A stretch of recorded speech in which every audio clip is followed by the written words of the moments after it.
Hi everyone, book 47 is a Jessica book. Yay. Of course it is. The cover's purple and it is called Jessica's New Look. Jessica's got a new secret. Will the whole school find out? More importantly, will the school care? So on the cover we have Jessica all in purple and Elizabeth, whose hair is not in a ponytail. And also exciting, I got this book at McKay's for 25 cents. So the back cover tells us it's the most exciting day of Jessica's life. Erin Dallas has asked her out. Except I thought they've been kind of not really dating since book 43 when they went to that bowling thing and whatever. So Jessica keeps referring to this as her first date with Erin, and she's obviously forgetting book 15 when she went out several times with that creeper Josh from high school. He was gross. So Jessica has been getting headaches a lot, and she's been struggling with some of her schoolwork because she can't see. She goes to the eye doctor, grudgingly, and it turns out that individually, her eyes are fine, but working together, they have trouble focusing. And she's just absolutely devastated that she will need glasses. And I never understood this plot point. They did the same story in Babysitter's Little Sister, Karen's school picture. I don't get the hatred of glasses. When I needed glasses, I was excited to get them because it meant I could finally see again. But I guess if you're 12, it's more important to walk around and stumble and have a headache than have a small piece of plastic on your face. So Elizabeth becomes the schemer in this book to make sure Jessica still goes on the date with Erin and everything works out fine. And then we never see Jessica's glasses again. So actually several things I want to read. This is page 12. Belinda Layton, who was on the girls' basketball team with Jessica, was the first to speak. Jessica, you're so lucky. She sure is, Mary Wallace agreed. Erin Dallas is awfully cute. I meant because she gets to go to a Lakers game, Belinda said. Although Erin is adorable too. So I thought that was funny.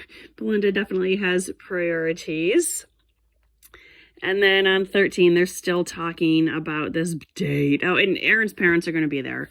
It's Erin, his parents, and they had picked up an extra ticket to the Lakers game. Well, anyway, I don't see why Erin asked Jessica, Lila grumbled. He could have asked any of us. Maybe it's because he knows she likes basketball, Belinda suggested.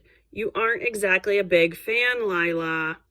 As her friends continued to argue, Jessica sat back in her chair and basked in her moment of glory. She knew the real reason Erin had asked her out. It was obviously because she, Jessica Wakefield, was the prettiest and most popular girl in the whole 6th grade.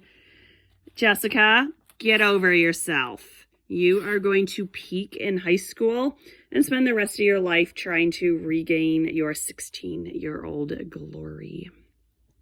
So Elizabeth actually gets a pretty big break in this book. Mr. Bowman picks her to write a column that the Sweet Valley newspaper, the actual newspaper, not the crappy little student paper, they've been focusing one student article or writer in each issue, and it is about students who make a difference. So there are actual people in the school who should be written about, but the unicorns think it is all about them. So this is an example of all the good work that the unicorns have done. I know, Jessica cried. Yesterday, when we were in the girls' bathroom. She nudged Lila in the ribs with her elbow. Remember, Lila? Lila nodded firmly. That's right. Janet was touching up her mascara, Jessica explained, and she decided she didn't really like the color anymore.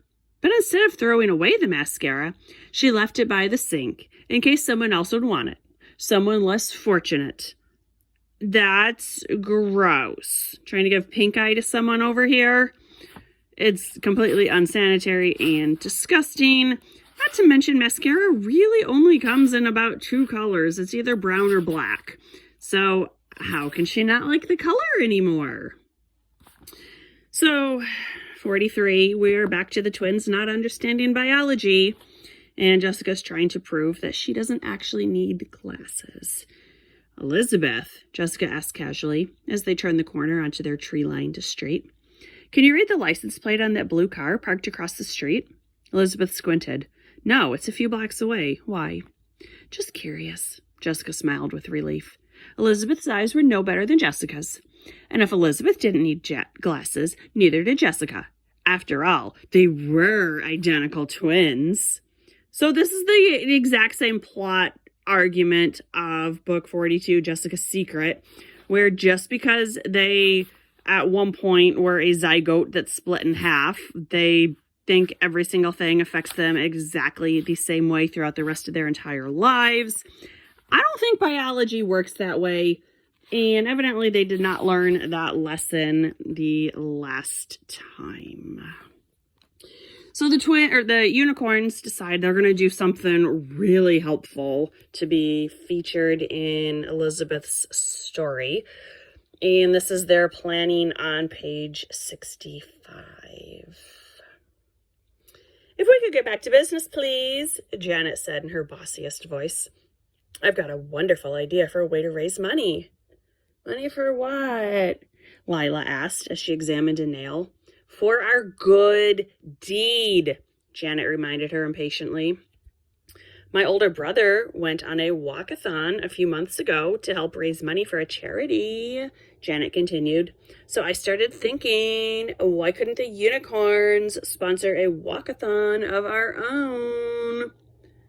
How exactly does a walkathon work? Ellen asked.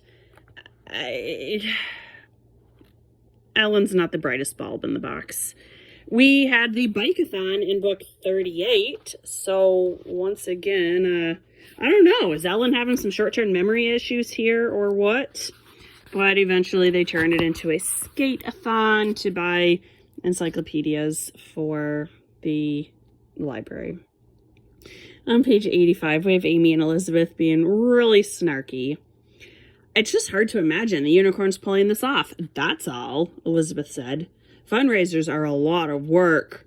Even if the unicorns really meant well, and she doubted they did, Elizabeth was certain they would make a mess of this, as always. And Elizabeth is obnoxious. The unicorns managed to put together this fundraiser in just a matter of days, which is completely unrealistic and whatever. 1:15. This should be part of the Sweet Valley drinking game. Elizabeth put the finishing touches on a peanut butter and banana sandwich and placed it on a plate.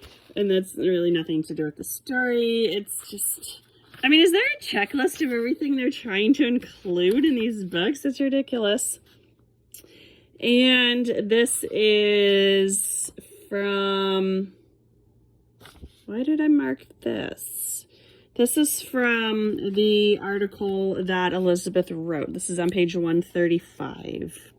Students Who Make a Difference by Elizabeth Wakefield, Jessica read proudly. She cleared her throat and continued.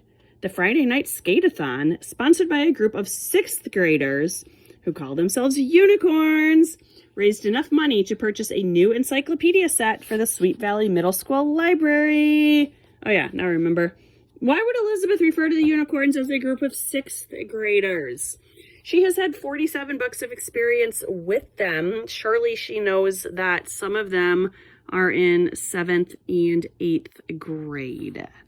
So there were actually some other students that I think she should have written about. There's a group of students who are playing chess by mail with students in foreign countries. And while that's maybe not the most hopeful thing necessarily, I think it's very interesting. And then there's a couple students who are studying for the National Spelling Bee. And I think that's pretty major as well. But as always, Elizabeth is going to cave and give in to whatever Jessica wants.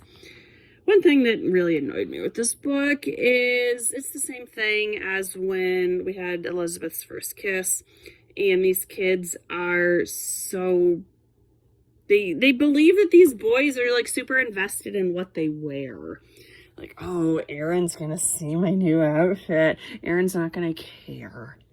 He doesn't even care about the glasses. So, you know, I think this book really speaks to the insecurity of being 12 years old more than anything, which definitely we've all been there, done that. But I don't think the glasses story is that big of a deal. But I say that as a glasses wearer who did glasses, contacts, LASIK, back to glasses, and the LASIK wore off. So I don't see it as a huge deal. I'm thankful, honestly, that I can afford glasses and be able to see. So the next book is called Mandy Miller Fights Back, which they did a lot of foreshadowing in this one of Mandy trying to get herself invited to join the unicorns. And spoiler alert, she's going to have cancer. I think the book does an overly sanitized version of what cancer is and some of the effects of it. But I'll get to that one next week, and we can really start nitpicking the medical misrepresentation in a series for 5th graders. So this is Jessica's New Look, a look that we'll never see again. So thanks for watching. See you next time. Bye.